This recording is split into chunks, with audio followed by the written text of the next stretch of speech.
নমস্কার। চিঠিতে আমার এই উপন্যাস অবলম্বনের দ্বিতীয় পর্বটা পড়ার লোভ সামলাতে পারলাম না, তাই আজই আবার দ্বিতীয় পর্বটা পড়ে শোনাচ্ছি। আজকে আবির লিখেছে মুখ থাকে।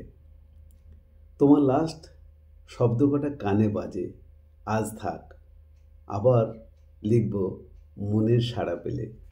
এটা ঠিক বলেছ, আমিও এটা সত্যি মানি। জানো, বডি মাইন্ড কোরিলেশন মানে মনের সাথে শরীর আর শরীরের সাথে মনের ম্যাচ না হলে আমরা ইফেক্টিভ কিছু করে উঠতে পারি না। সকলের হাতে একই সময়, একদিন 24 ঘন্টার। কেউ এর মধ্যে 12 ঘন্টা কাজ করে, কেউ বা 6 ঘন্টা। কারণটা কি জানো? অনেক সময় মন পারমিট করলে বডি করে না, আবার বডি পারমিট করলে মনটা না। এই জন্যই আমাদের হাতে সময় হয়ে ওঠে না। আসলে সময় আমাদের হাতে অনেক। তুমি কি বলো? অনেক জ্ঞানগর্ব কথা হয়ে গেল না? অ্যাকচুয়ালি বডি মাইন্ড কোরিলেশন আমাদের জীবনের এক ইম্পর্ট্যান্ট পার্ট। এটা ঠিক করে শিখে নিলে জীবনের সময়ের অভাব হয় না। আপাতত আমি এটা বুঝি ভালো করে।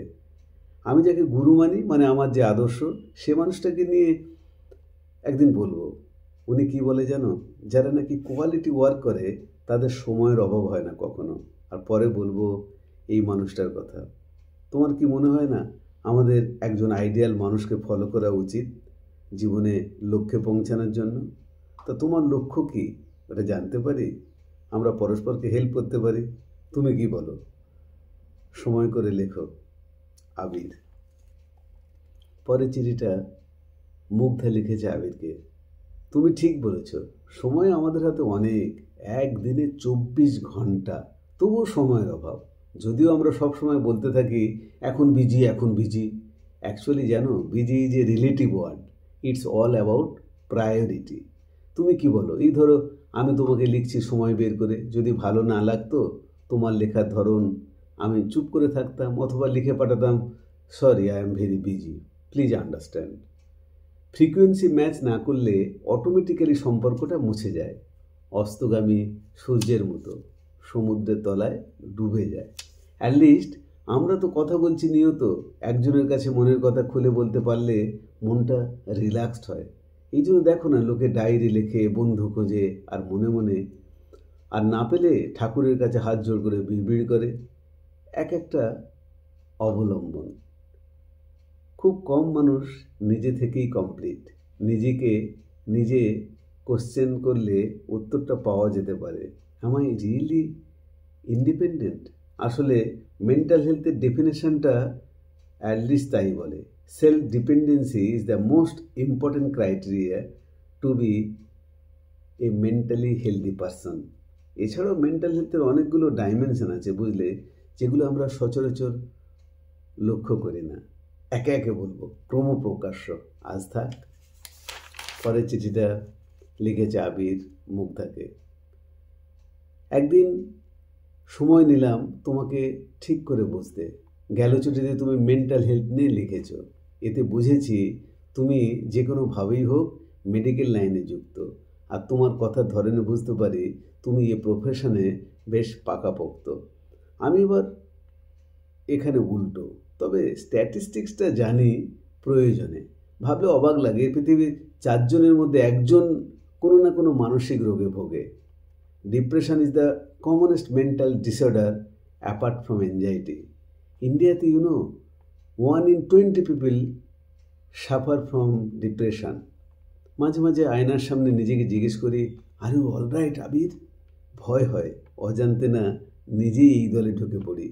লোকের সাথে ইন্টারেক্ট করলে মনে হয় হয় ওরা পাগল নইলে আমি। এই জন্যই তো মনে মনে ঠিক করি বন্ধুত্বটা লিমিটেড রাখা ভালো।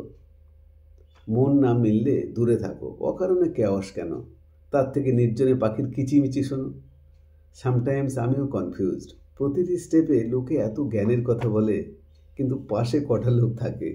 আমি সিম্পল থিওরি মানি, অভ্যাস, ব্যবহার, সহজ জ্ঞানটা ঠিক করো, সুখের অভাব হবে না কোনো দিন। আর মন দিয়ে নিজের কাজটা করে যাও, দেখবে না চাইতে সব কেমন একে একে উড়ে এসে জুড়ে পড়ে।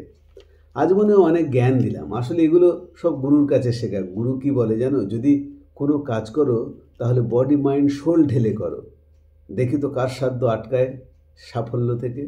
আমিও এই মন্ত্রে দীক্ষিত, যদি কিছু করি তো ভিতর থেকে, না করলে হাত দেওয়া নয়, এতেই তো মিরাকেলটা ঘটে। এই সচিন তেন্ডুলকর কি যেন, কে জানতো এত বড় ক্রিকেটার হবে, নিজেই জানতো?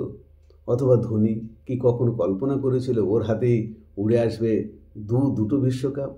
আসলে নিজের কাজটা বডি মাইন্ড সোল দিয়ে করেন, তাই সাফল্য সব উড়ে এসে ওদের হাতেই জুড়ে বসে। তোমার কি মত জীবন নিয়ে? জীবনটা কেমন হওয়া উচিত ঠিক? কোনটা বেটার লাইফ বলে, কোনটাকে? আসলে অধিকাংশ মানুষ জীবিকার জন্য এত কিছু করে, জীবনের জন্য কিছু নয়। আমার তো সোজা হিসেব, হাফ হাফ টাইম জীবিকা আর হাফ টাইম জীবনের জন্য। নিজের যা ভালো লাগে ওটাই করবো নিয়ত মন দিয়ে। ভায়োলিন বাজাবো, সুরের পর সুর তুলবো, জীবনটাকে তিলে তিলে ছন্দে ছন্দে নাচাবো। দেখি তো জীবনটা কি করে কথা না মেনে চলে। ওর হাতে নয়, আমার হাতে নাচুক না ওটা সারাক্ষণ। আজ অনেক কথা বললাম, যেটা মনে আসে, তবে বেগুবিগুলো বললাম না। ভালো থেকো। পরের মেলটার অপেক্ষায় আবির। নমস্কার। এরপর আবার পড়ব তৃতীয় পর্বটা পরের বারে। ধন্যবাদ।